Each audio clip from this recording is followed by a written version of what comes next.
Jadi kalau kita mengacu kepada kalimat pelurusannya, orang kan sering memperdebatkan tentang roda, amal roda atau amal bid'ah, bid'ah begitu. Amal yang ditambah-tambah, amal yang bid'ah.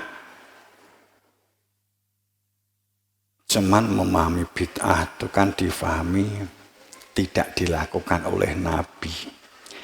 Kalau bid'ah definisinya itu katakanlah demikian, dikatakan sunnah itu apa yang dilakukan oleh Nabi. Apa yang dilakukan oleh Nabi itulah sunnah, kamu mengikuti Nabi, kan gitu ya. Kalau bid'ah itu apa yang tidak diperintahkan oleh Nabi. Sehingga terjadilah pro kontra yang sangat ramai kan gitu.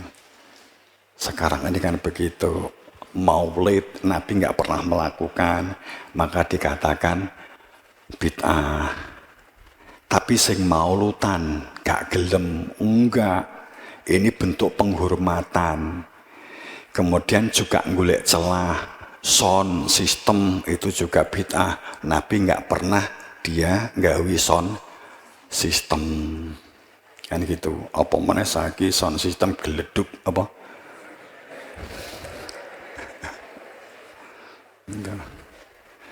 sound system saiki lah getar ya.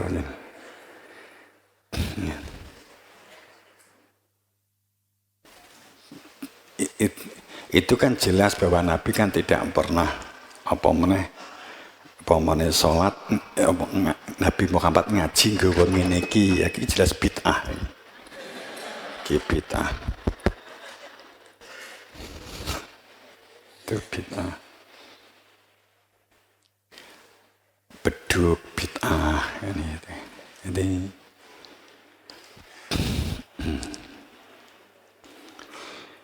wa ma adraka ma yaumidin tsumma adraka ma yaumidin ma adraka ma yaumidin sampai 3 kali ayat ini diungkap. Aku nggak ngerti iki po saat itu ditambahi karo malaikat Jibril lebih ya gak ngerti, kemudian mungkin jengkel kan. Jadi wa ma adraka ma itu begini loh. Kowe iki nek goblok aja nemen-nemen. Kowe kok goblok mento, tolol mento, kok bodoh mento, wah tak giyecek pisan kok kan gitu lah. Sumama atroka ma yaumidin. Genah enggak kowe iki? Apa yang dimaksud bahwa manusia sehari-harinya itu hidup di dalam kehidupan agama, di dalam kehidupan sehari-harinya bersama dengan Tuhan. Kesehariannya itu bareng dengan Tuhan, di dalam sistem Tuhan, dalam cara Tuhan. Apa yang disebut dengan orang yang berada dalam taat, patuh, dan tunduk kepada Tuhan di semua aktivitas sehari-harinya. Tsumma ma adraka ma yaumidin. Ma adraka ma yaumidin. Tsumma adraka ma yaumidin. Ma adraka ma yaumidin. Sampai 3 kali. Ketoke saking jengkel ketoke. Gitu. Kemudian yaitu mereka yang hidupnya latamku nafsun, mereka yang di dunia, hidup di dunia, bergerak di dunia, tapi mereka tidak menggunakan nafsu, tidak dikuasai nafsu, tidak terbawa oleh nafsu, tidak untuk kepentingan ego dan nafsu. Latamku nafsun li nafsin.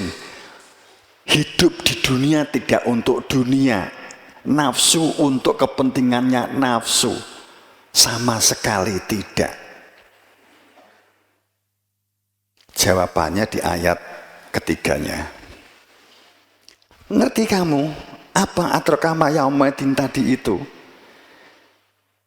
Orang yang dikatakan taat, orang yang dikatakan patuh, orang yang dikatakan tunduk, orang yang berada di dalam sistem Tuhan, menuju kepada Tuhan, mengenal Tuhan, bersama dengan Tuhan, yakni mereka yang mengetahui bahwa Dia di dunia pakai nafsu, pakai jasad, tapi tidak untuk kepentingan nafsu atau jasad itu. Kapan? Wal amr, saat bertatap muka ketemu dengan perintah. Saat bertatap muka bertemu orang yang memerintah. Sebenarnya amr di sini milik Tuhan. Tapi karena mukotob, karena majhul harus wujud nyata, dan amr harus ada surat perintah, harus terikat perintah. Wal amr, al amr pakai isim ta'rif, maka dikatakan bahwa kamu harus bertemu dengan yang berhak memerintah, Tuhan sendiri sebenarnya. Tapi Tuhan tidak menampak, maka dia membuat bilhaq, dia membuat khalifatu fil ard wal amru yauma idzin, sehingga kehidupan sehari-harinya berada di dalam perintah karena bertatap muka dengan yang memerintah, yang berhak merintah, karena yang memerintah itu menjalankan perintah. Faham maksud saya? Yang kamu ketemu orang yang memerintah karena yang memerintah juga karena perintah Tuhan. Kalau ma'idhililah, maka keseharian hidupmu itu baru dikatakan untuk Allah. Kan itu. Tidak bid'ah. Ya, definisi bid'ahnya kan jelas banget. Ada perbuatan yang tampaknya itu dosa besar, tapi jika ketemu dengan perintah jadi pahala, ada.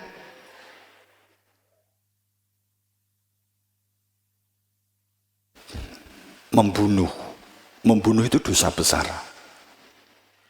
Tapi saat perang, karena menjalankan perintah gurunya, perang Uhud, perang Badar, maka sahabat itu kan dosa besar ya Nabi, kan nggak boleh arep ngomong ngono. Gendeng ta?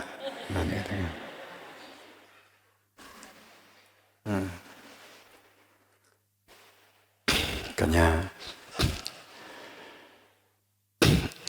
atau dibalik, dulu Nabi kan membunuh orang, maka membunuh itu adalah sunnah. Terus akhirnya kowe petuk wong, aku kan gak mateni, Nabi Muhammad kan mateni, aku kan mau ngelok nih, kan gitu. Wes gak beres menungso guys, gak sehat. Ya mungkin orang Timur Tengah sana tuh saling membuli, saling ngebom, itu mungkin ngikuti sunnahnya Kanjeng Nabi.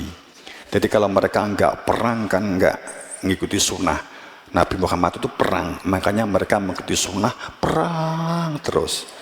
Kamu gak tahu perang berarti kamu gak ikuti sunnah Nabi. Ayo sesuk perang yuk.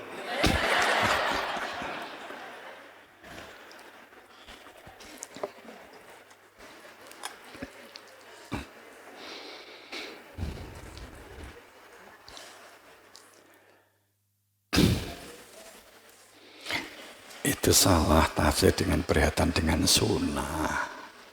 Jadi bid'ah itu begitu, bid'ah itu harus tatap muka, bukan masalah bentuknya. Sebaik apapun sholat, kowe ki sholat, saiki aku takok, kowe nek sholat ki, saya nggak ngomong ke ilmuwan dulu ya, guru-guru dulu, kita ngomong seperti totok mane, umum gitu aja lah. Kowe sholat sing ngongkon sapa sih?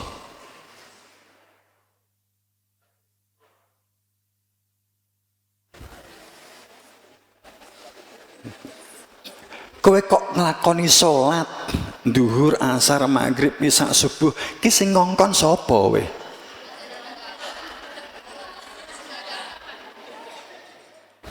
Bapakmu.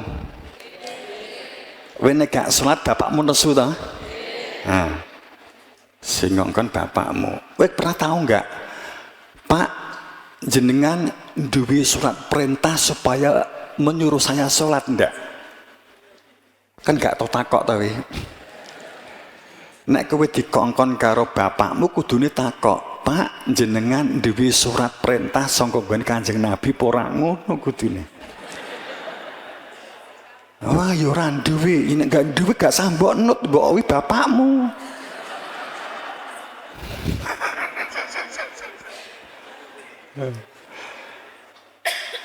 Enekne sing salat mergo sing ngongkon ustadmu atau guru. Bener? Gurumu SD atau gurumu MI ta? Ketemu pirang perkara gurumu ngongkon kowe salat.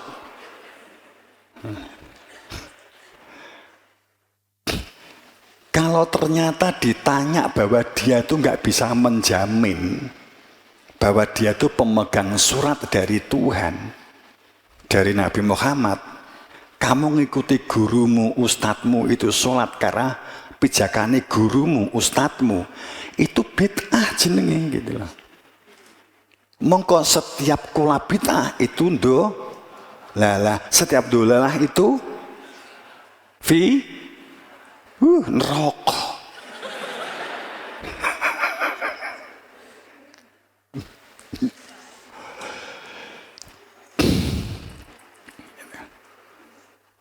Guyon lo ya, guyon tapi guyon asli.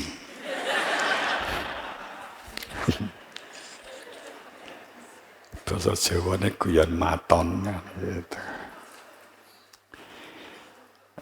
Nek gak dinun ketukaran Rama, yang ngikuti sunnah itu perang.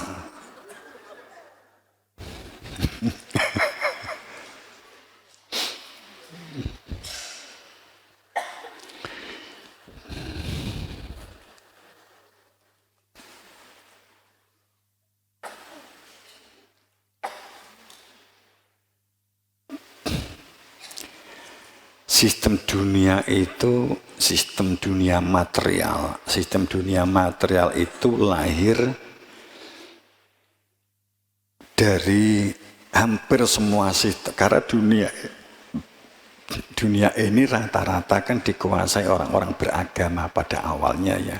Kita terlepas dari mana orientalis dan kapitalis. Tapi pada awalnya hampir semua kehidupan agama itu yang dibangun di dalam sebuah sistem dunia material itu semuanya lahir dari ego, lahir dari rasa takut, lahir dari rasa khawatir. Sistem dunia ini lahir dari hasrat menguasai ketamakan dan ketamakan. Dunia ini lahir untuk yang dibangun adalah ketakutan, kontrol, dan pengendalian dunia ini. Sehingga pada saat ada komunitas, ada seseorang, apalagi komunitas yang tidak bisa dikontrol, tidak bisa dikendalikan, dan tidak bisa ditakut-takuti, biasanya sistem dunia, orang yang bergerak di dalam sistem, orang yang perancang sistem, itu rata-rata akan ketakutan. Makanya, saat kebenaran itu mulai diungkap, orang mulai mencari kebenaran, maka sistem kontrol dan sistem pengendalian dunia material itu sudah tidak lagi dapat disetting, maka mereka kebingungan. Kamu butuh contoh konkret. Pada saat satu negara katakanlah Amerika apamanya begitu, mereka mengendalikan finansial dalam sistem transaksi itu menggunakan visa. Contoh. Kemudian di Indonesia ini nggak bisa dikontrol karena banyak orang Indonesia menggunakan QRIS, menggunakan kris. Maka mereka kebingungan. Kemudian pada saat beberapa negara membuat bridge, beberapa negara mereka membuat sistem perdagangan itu dengan menggunakan komunitas baru yang disebut dengan BRICS. Brasil, katakanlah demikian, salah satunya begitu ya. Cina, India, Afrika Selatan, Rusia, ya. Kemudian bertambah. Negara yang di luar BRICS mulai kelabaan karena tidak lagi bisa mengontrol sistem keuangan.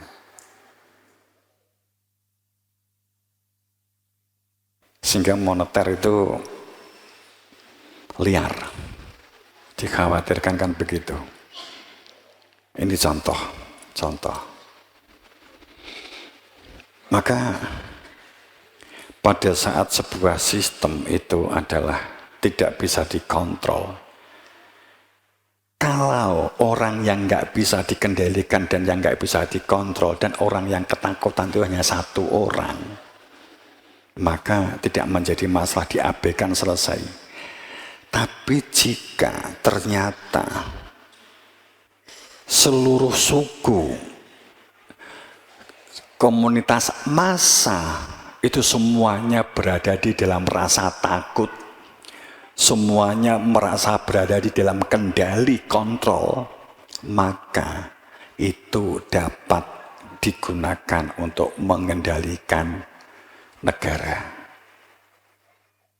Maka inilah yang selalu dijaga. Mungkin seperti ini jamaah nggak begitu banyak. Tapi jika berkembang terus, sekarang pun juga mereka mulai kelabaan.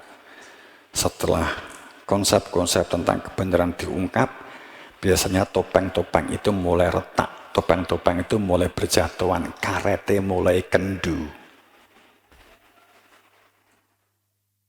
Topeng ini biasanya kan nganggo karet. Karet ini mulai kendu, mulai retak. Makanya pengungkapan kebenaran itu sering mengganggu. Maka keberadaan para rasul, Nabi Ibrahim, Nabi Idris, Nabi Musa, Nabi Isa, Nabi Daud, itu benar-benar mengganggu sistem. Jadi keberadaannya itu rata-rata mengganggu sistem. Sistem yang dianggap telah mapan saat mereka mengungkap menjadi terganggu.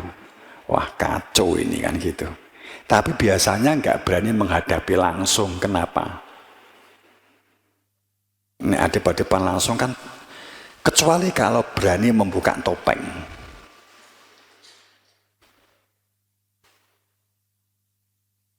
Topeng itu apa sih? Prasyarat al-ulama'u wa warithul anbiya itu 3, minimal 3, totalnya ada 9. Tapi ini intinya ada 3. Jika ini tidak dipenuhi berarti wawarithunya hilang, bukan pewaris.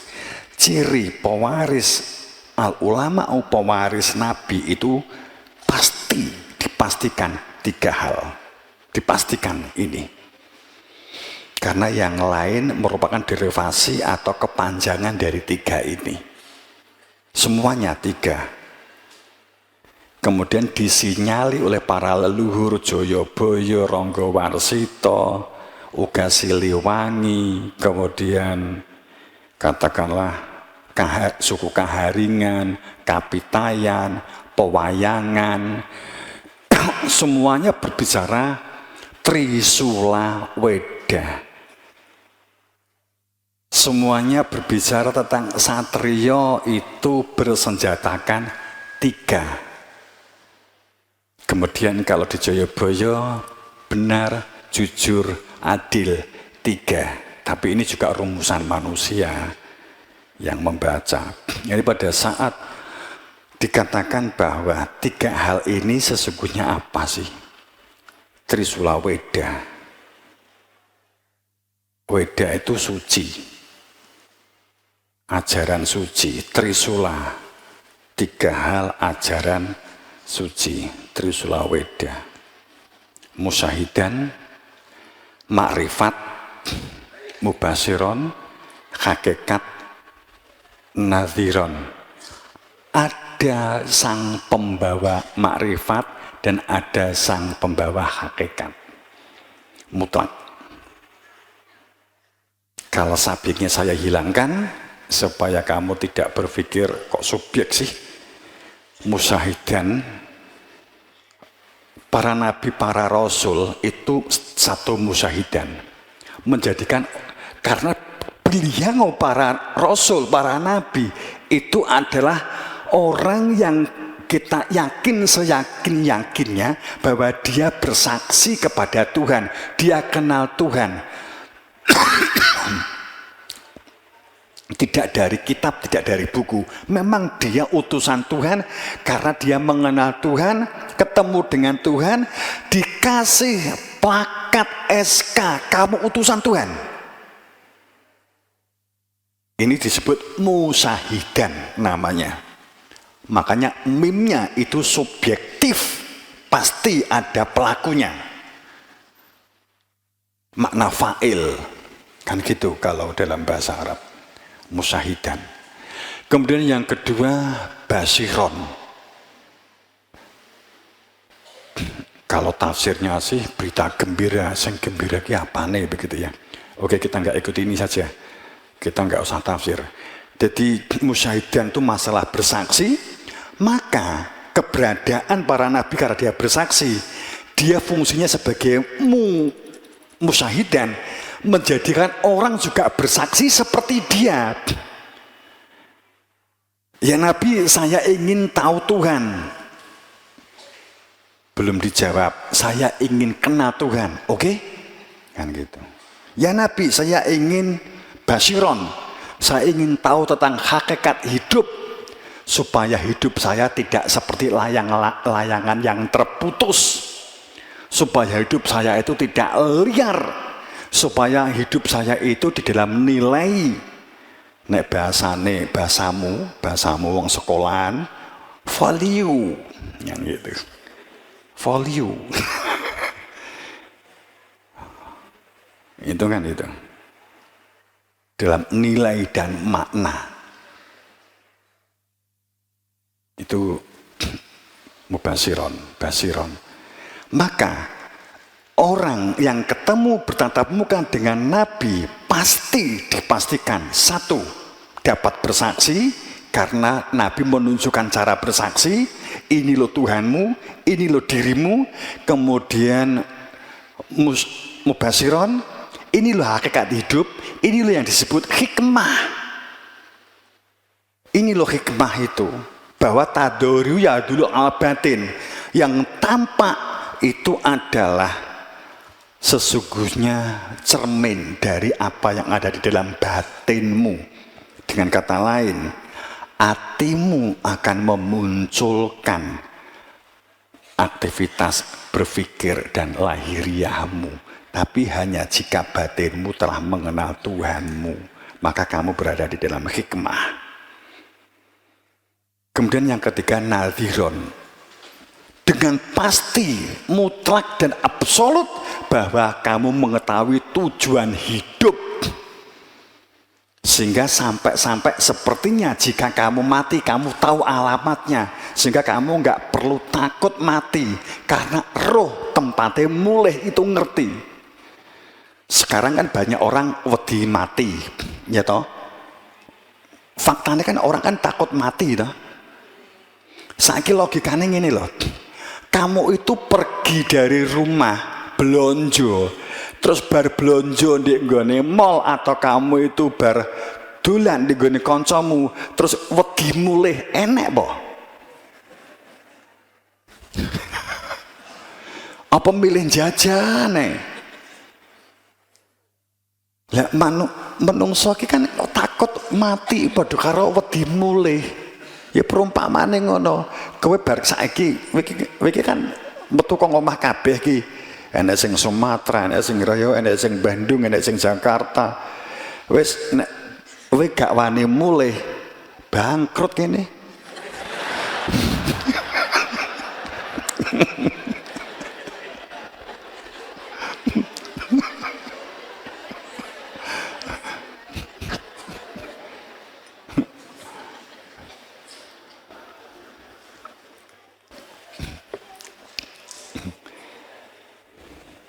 tenan kuwi. Jadi ada saat hanya kita mengetahui pasti alamat pulang, alamat kembali, maka harus mengetahui, kamu harus kenal si pemilik rumah itu. Jangan pernah berpikir, wong karo sing duwe rumah saja kamu itu nggak kenal, kok pengen anake, ini gendeng nggak? Ngerti maksudku? Kowe sholat jendah-jendri pengen entuk widodari. Kuwi lake wonge Gusti Allah. Lah karo Gusti Allah ora kenal kok njaluk widodari, karepmu dhewe.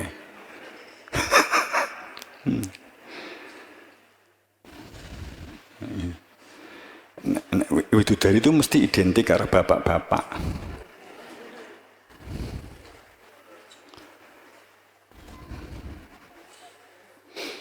Wong wedok iki gak entuk widodari. Sebab hukum agama itu nggak ada lesbian. Ya nek pengen entuk widodari ya saiki lesbi. Latihan lesbian.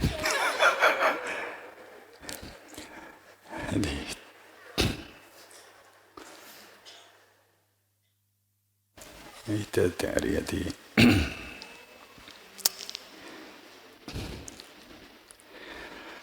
Jadi kalau kita meninggal, ya kan menjadi nggak masuk akal. Widodari, susu, madu, buah-buahan di surga. Kowe ki nek kenal karo sing duwe omah, jajan kuwi mesti di suguhke. Kowe mosok nglamar widodari, nglamar calon bojomu mbiyen terus werono. Ya biasanya sih nek golek ngopi nggih alasan kan gitu. Napa batas kopi itu kan pendekatan namanya ya. Pendekatan. Tapi saya nggak punya pengalaman itu.